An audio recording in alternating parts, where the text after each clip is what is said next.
السلام علیکم، میں آپ کی مس نیلوفر آج آپ کو سکھاؤں گی مکالمہ نویسی۔ تو دو یا دو سے زیادہ افراد کے درمیان ہونے والی بات چیت کو مکالمہ کہتے ہیں اور اسی مکالمے کو تحریری شکل میں لکھنے کو کہتے ہیں مکالمہ نویسی۔ تو پہلے آپ اس ویڈیو میں دی گئی مکالمہ نویسی کی تعریف کو اپنی نوٹ بک میں لکھیے۔ مکالمہ نویسی کی تعریف۔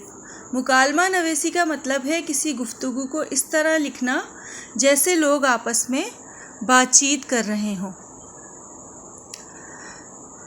اب آپ مکالمہ لکھیے۔ تندرستی ہزار نعمت ہے پر سارا، تم نے کبھی سوچا ہے کہ سب سے بڑی نعمت کیا ہے؟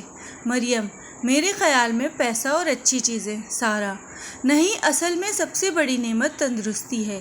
مریم: وہ کیسے؟ سارا: کیونکہ اگر انسان صحت مند نہ ہو تو کبھی نعمت کا فائدہ نہیں اٹھا سکتا۔ مریم: یہ بات تو بالکل ٹھیک ہے۔ سارا: تندرست انسان خوش بھی رہتا ہے اور ہر کام آسانی سے کر لیتا ہے۔ مریم: اور بیمار انسان کو ہر وقت تکلیف رہتی ہے۔ سارا: ہمیں بھی اپنی صحت کا خیال رکھنا چاہیے، صاف ستھرا کھانا کھانا چاہیے اور ورزش کرنی چاہیے۔ مریم: اور ہمیں صفائی کا بھی خیال رکھنا چاہیے۔ سارا: بالکل، تندرستی واقعی ہزار نعمت ہے۔ مریم: ہاں، آج سے ہم وعدہ کرتے ہیں کہ اپنی صحت کا خاص خیال رکھیں گے۔